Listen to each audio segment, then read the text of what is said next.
Welcome to the Bambanani series. Every child has a right to quality education, and teaching inclusively can contribute to achieving that goal. This series of videos illustrates how teachers are teaching inclusively in South African classrooms. The videos focus on teaching numeracy and literacy in the foundation and intermediate phases. To support participation and learning by all learners, the teachers in the clips differentiate their teaching methodologies, content and assessment strategies, and classroom environment. Let's join hands to teach every child.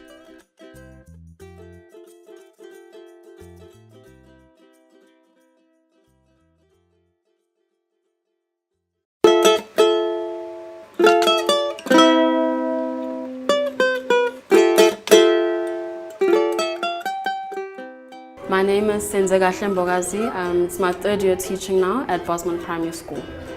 Today in our English lesson we started off with a phonics session, and during the phonics session we are learning about the TH sound as a consonant digraph. Morning grade 2s. Today we're going to be doing our phonics lesson. We're doing a different sound from the ones we've done before. We're doing the sound for the first time. It's a ta and a ha. When we say these sounds put together, what is it? Right, stop. Offense, say it. Miss Mbakazi started off a lesson with an explanation of the new sound they were going to learn, which was the consonant digraph TH. And through this, she established the goal for the lesson, so the learners knew what to look out for in the lesson. When we were exploring with the sound and the th sound, we did a shared reading exercise, and within that shared reading exercise, we did exploratory learning, and that meant that I had to model the difference between a hard th sound and a soft th sound, and that involved a bit of kinesthetic work where learners had to put fingers on their throat just to differentiate and feel the hard th sound, and just cup their hands to feel the soft th sound. The thunder grumbled, and with a thrum, the rain drenched him. When the rain stopped, he threw the cloth on the path, and he had to look 3 times. He looked 3 times. 1, 2, 3.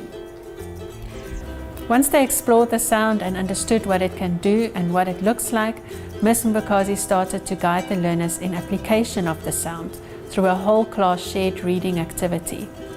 The text was rich with words that varied between the unvoiced th sound, as in moth, and the voiced th sound, as in this.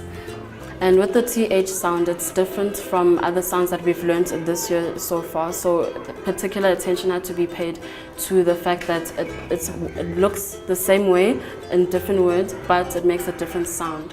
I chose this specific sound as a phonics lesson, especially without mixing other sounds in this specific lesson, because it's unique to the English language.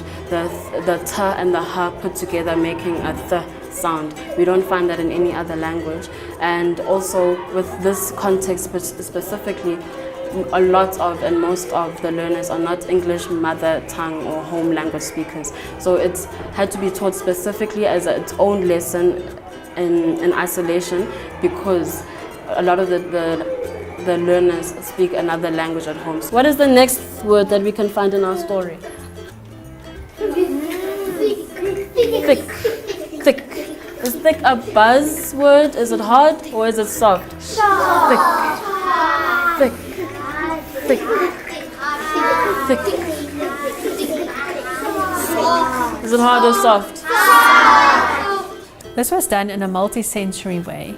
Research tells us that when learners explore on a multi-sensory level, they are more likely to remember the concept. The learners use their listening and hearing to facilitate auditory discrimination. They use their hands to feel the sound through the touch sensation, and they use the different movements of their mouths to project the new sound that they're learning. Path. Path. Path. Can I feel it as a buzz or a blow? Anele? It's soft, I can feel it blowing. Well done, Anele.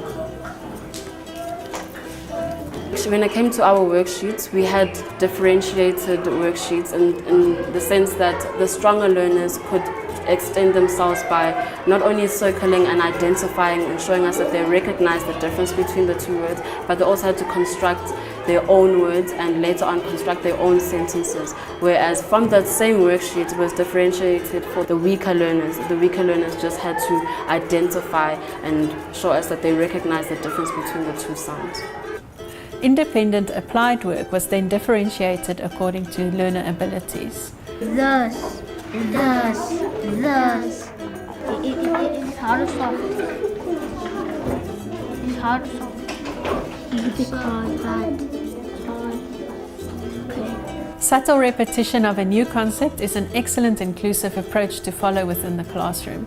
Ms. Mbakazi did this by first explaining the diagraph, then by exploring kinesthetically, and then again within the shared reading activity. By the time the learners got to the application task, which was their worksheets, they have practiced and discriminated between the voiced and unvoiced TH diagraph numerous times and could confidently apply their new knowledge on paper.